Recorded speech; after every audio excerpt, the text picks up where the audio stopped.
The word police budget anywhere in Salt Lake City and you'll get some strong reactions. In an effort to account for every dollar, Salt Lake City Mayor Aaron Mendenhall agreed to build the department's budget up from zero. But a 2 News investigation has found that so far the city has not started the budgeting process. Wendy Halloran has been looking into this. Wendy? Well, Mark and Heidi, Mayor Mendenhall released her recommended budget earlier this month. A surprise to many, that budget included a 5% increase for the Salt Lake City Police Department. Critics told us it's a slap in the face to supporters who say this increase is just the beginning.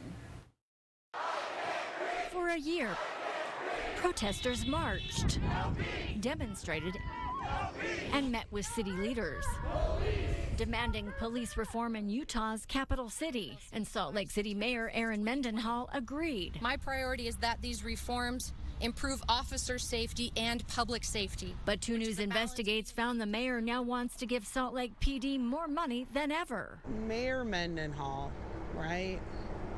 I'm so upset. What are you doing?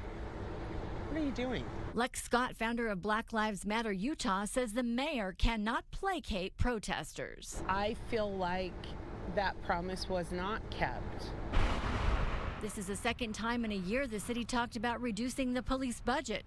Last year, residents asked for a $30 million cut or to defund entirely. Instead of doing either, the city approved $79 million for the police and agreed to start this year's police budget at zero, building it up based on need. If she promised to start with zero funding and go up from there, and this is what happened, that is dishonest. Instead, Mayor Mendenhall has recommended $83 million for Salt Lake Police. $83 million for the Salt Lake Police Department is outrageous and a slap in the face.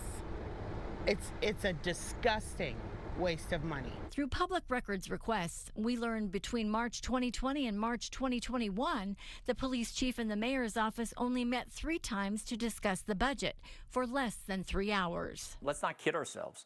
The budgets are going to go up. 2 News Investigates combed through a financial audit of the police department and discovered alternative approach to personnel budgeting was recommended. I think that she's a law and order mayor. I really do. Chris Bertram is the former police chief at Unified Police Department. Maybe that's why we're getting this maybe mismessaging. He thinks the mayor and city council had big ideas about reform. We got an idea. We're going to maybe defund and put money over in mental health or social services type of behaviors. On the ground, why are you biting me? He says they didn't have the institutional knowledge to execute certain reforms, like monthly body camera reviews. And now they're backtracking. I just don't know why it needs to continue to grow so exponentially. Chris Burbank, the former Salt Lake police chief, says he's not seeing any change in how the city approaches policing, and that's reflected in the mayor's budget proposal. If you're purchasing chemical munitions, then they're going to be deployed on members of the public. If you are purchasing extra tickets, well, then you plan to write extra tickets. The challenge is I don't see that change. I really don't.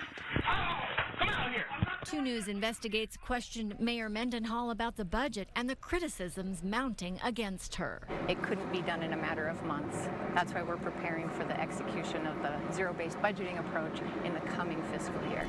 We learned zero-based budgeting and its recommendations for the police budget won't come into effect until July 1st, 2022 at the earliest. We spoke to an expert in policing, actually a couple, and one in particular said that you're a pro-police mayor, but that you can't come out and say that. How do you respond to that? I would say we have the best police department in the United States of America, and I'm proud to say that. Mendenhall says she wholeheartedly supports officers while balancing the fact that Salt Lake City is a changing environment. We talked to Black Lives Matter Utah. They have told us that promising to start from zero and then giving the police this much money is dishonest. How would you respond to their accusations of you being disingenuous? Our department and Black Lives Matter Utah have been engaged in weekly and sometimes bi-weekly conversations for years, and I hope that they've heard us along these last several months as we've been working to put together the foundation for a zero-based budgeting approach for Salt Lake City that is absolutely transparent and holds us accountable. Black Lives Matter Utah told 2 News the mayor has done some good things, rewriting the city's lethal force policy and creating a tiny home village for the homeless. But when it comes to this police budget, it feels like she's not listening to us. And we haven't been protesting the mayor because we thought she was listening. So that needs to change now. And police experts agree it's time for action. They've said that on several occasions. They've been in there for a year and a half, 2 years now in leadership. You know, with a new administration, they've got to show me, don't tell me.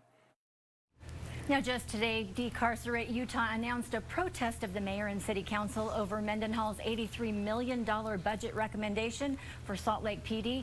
The city council has already started public hearings on the mayor's recommended budget.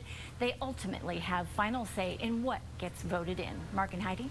And I'm sure you'll be following that as that process plays out. Wendy, thank you.